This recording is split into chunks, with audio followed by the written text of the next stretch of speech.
Hi guys, मैं फिर हाजिर हूँ। इस वक्त हम डिस्कस कर रहे हैं case number 9। Drama serial new शुरू हुआ है। फैसल कुरैशी सबा कमर का ड्रामा है। एपिसोड 3 का टीजर इन्होंने जो दिखाया है, हम प्रिडिक्ट करेंगे कि अगली एपिसोड में कहानी किस तरह आगे बढ़ेगी।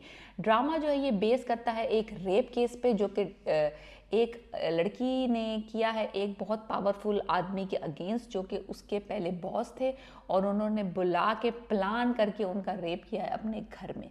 तो केस उसने फाइल कर दिया है। एविडेंसेस कुछ खास है नहीं। एफआईआर दर्ज हो गई है। बंदे ने पैसे खिलाने शुरू कर दिए हैं पुलिस को और डॉक्टर्स को, और एवरीथिंग जो छोटे मोटे सबूत हैं वो भी वो मिटाने की कोशिश कर रहे हैं।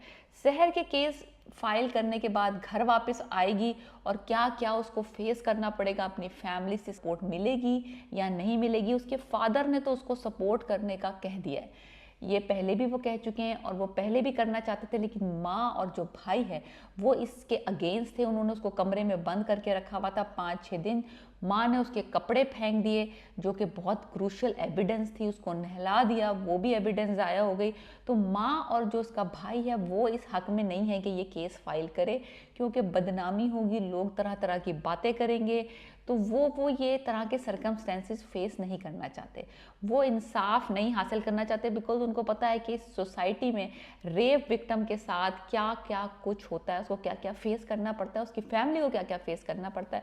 तो माँ और भाई जो है वो बदनामी के खौफ से इसको दबाना चाहते थे, लेकिन अब ये हो नहीं सकता, बिकॉज उसने एफआईआर दर्ज करा दी है, अपना मेडिकल करवा लिया है। तो ऑफिशियली तो गेम इज ऑन। बंदी ने हिम्मत कर ली है, पकड़ लिए, बाप उसके साथ है। दूसरी तरफ कामरान ने पैसे चलाने शुरू कर दिए। जैसे ही उसको पता चला है कि उसके ऊपर एक रेप केस का मुकदमा दर्ज हो गया है, उसने पहुंचा है पुलिस स्टेशन। एसएचओ को, एसपी को, सबको उसने कह दिया, भाई मैं तो बेगुनाह हूँ, इसी तरह इस मामले को रफा दफा करो।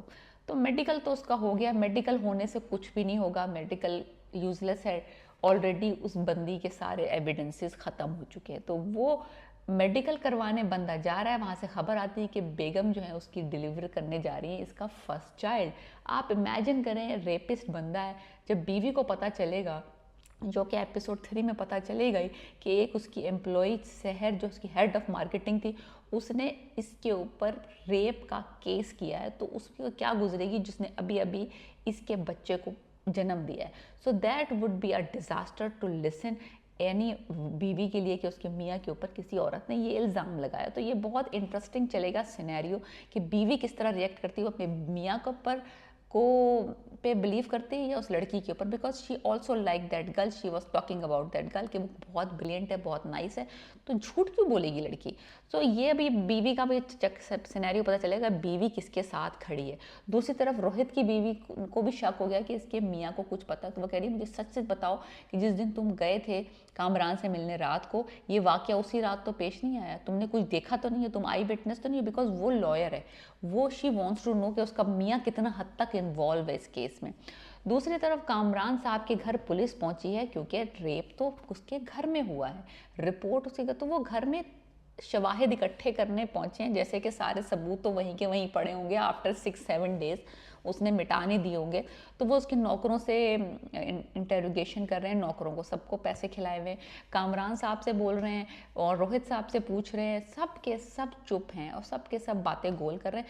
तो फिर आखिरकार जनाब कामरान साहब ने खुल के बोल दिया, भाई आप अपना टाइम और मेरा टाइम क्यों वेस्ट कर रहे हैं, let me just give you this much money and हम इस बात को ख़त्म कर दो, या झूठी बयान ले लो या झूठ कुछ भी कर दो, बस ये दफ़ा दफ़ा कर दो। पुलिस बहुत खुश है, गौहर का करैक्टर इसमें इसी के लिए बना है।